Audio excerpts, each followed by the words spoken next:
China! There's a certain feeling to Link Click.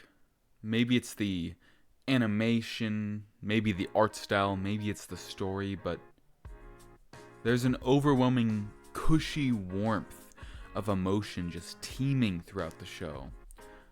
I'm not the type of guy to just cry at a lot of stuff. Wish I was, to be honest, because crying feels really good, but when I say that I cried like 4 times watching this show, at least the first season, that has a lot of weight to it, because I did cry like 4 times watching the first season of this show. Literally.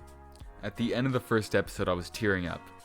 Just for the show to jam those tears right up into my eyes like I'm a college girl on the first day of winter break. Spoilers.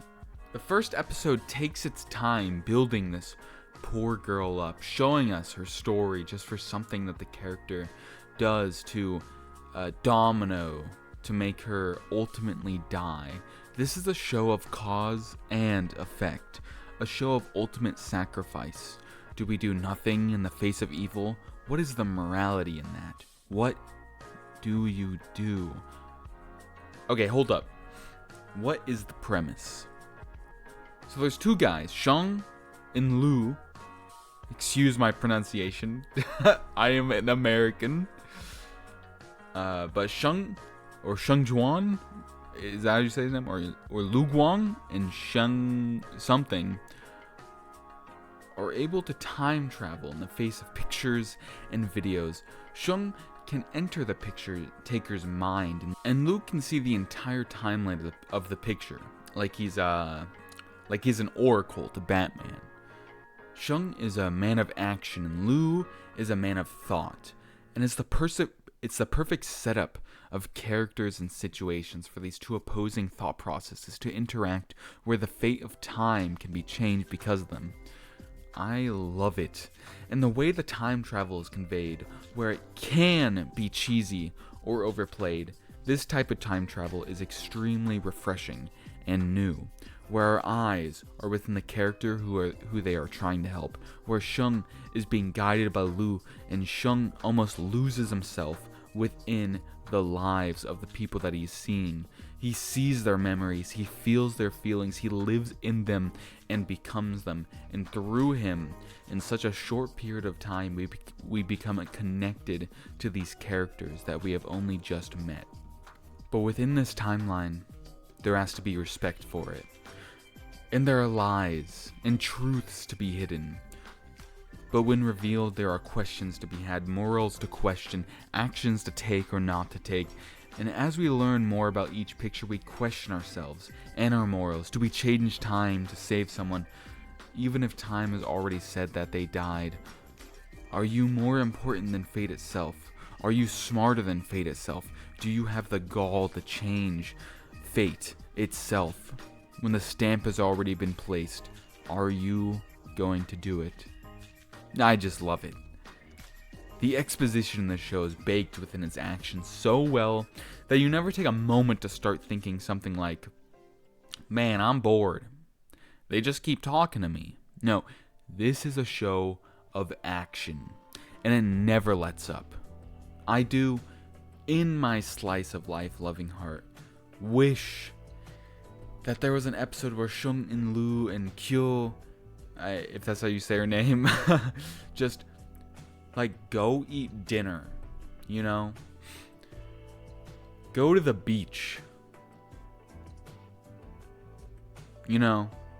Go watch a movie or something, but I understand why the show had to keep going on. And keeping on. Keep on keeping on. The pace is fast, but not blinding by like a bullet train. It keeps going perfectly, just like 5 miles above the speed limit, where a cop doesn't really care to pull you over. But man, I dream of a beach episode for this show. I can imagine it in my head. Where every other episode like pushes the plot on, but like randomly on episode 9 there's just like a beach episode, and it's like the best episode of the show. Like The Fly from Breaking Bad. Like the beach episode in Avatar: The Last Airbender not the Blue Man movie.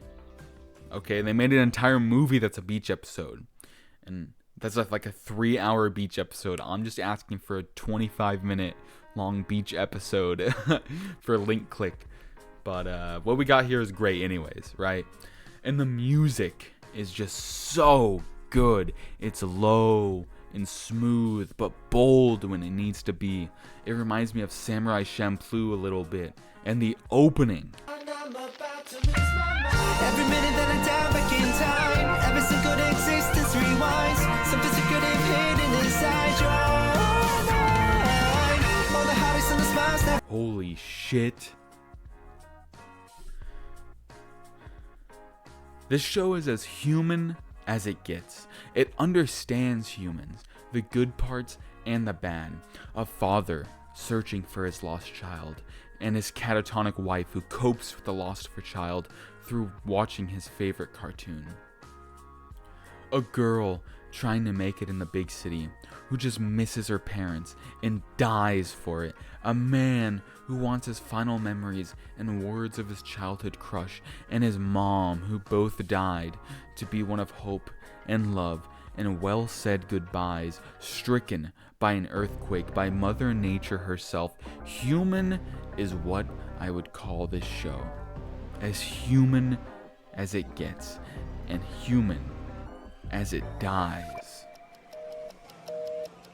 响了10秒的电话没有接，只是要在掩护下闭着眼，让周围霓虹灯光退后些，习惯下才能干净。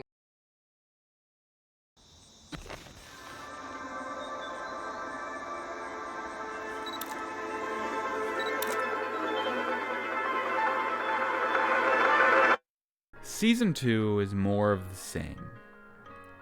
If I was an idiot. It expands upon itself tremendously by leaving the episodic format of the first season and taking on a more pinpoint stance upon its storytelling, where what would have been a single episode in the past is now a season long, and it's fantastic. The story is great and succinct and filled with emotion that permeated each episode of the first season, but in a more standard way. The first season felt very much like they made it with the mind that there would not be a second season, where it can stand on its own, but with an edge for the ending, where if they didn't get a second season, well, it'd have a great cliffhanger, where people who loved the first season would hope that there'd be a second season, but now it's renewed for another season, and a third at that, which is, I think it's coming like next year. But now we get an expanded world and an expanded story, which takes place more in the here and now. Where in the last season, one picture would last 2, maybe 3 episodes. This season, one picture is the entire season. And it adds on more to the murder plot that we got in the first season. And we get a new hot guy. And the animation has taken a great leap forward. Just like look at this argument and look how good it looks. Is this lawyer Sakuga? And speaking of Sakuga, fights.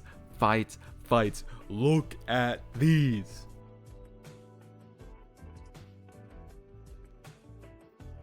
Jeez, growing and improving and growing and improving. What a treat of a show. I don't know if it's the budget or if they got new people on the team, but it looks great. And the music, I would argue that the opening for the second season is better than the first.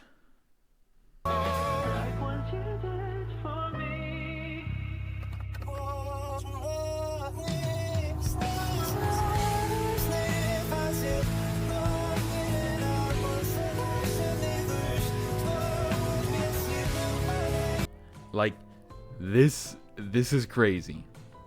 I'm looking very much forward towards the third season. And another hot dude at the end. Sheesh. My only issue with the second season is that I do miss that. I don't know if they can call it like quirk, but I'm gonna call it the quirk, like the quirk of the first season, where it's a little less realistic, where like they're running like some like Photoshop, but they have an ad online about a time traveling thing. You know, you hear it in like the third episode, where some dude goes up to King and asks her about this. I do a little bit miss the irreverence within that type of storytelling. It reminds me very much of the Monogatari series. You know, I find that very charming. And now in the second season, they are definitely going upon their own story and away from the episodic format, which I do really like the episodic format, but I understand why they are going within their own story, because it is built up in the first season and it is really, really, really good. But I can't lie. I can't say that I don't miss that irreverent, almost like 1990s, early 2000s type of storytelling. It's hard to explain, but if you get it, you get it, you know?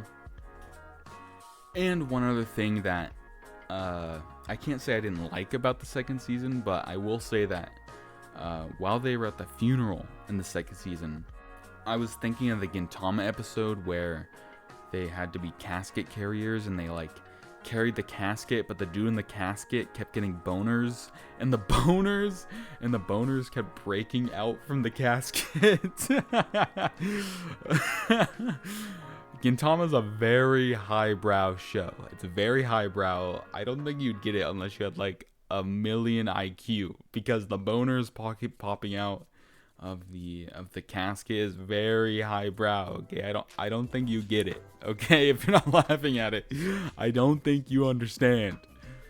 But yeah, Link Click is great. I'm very much looking forward towards the third season, which I think is coming out sometime next year.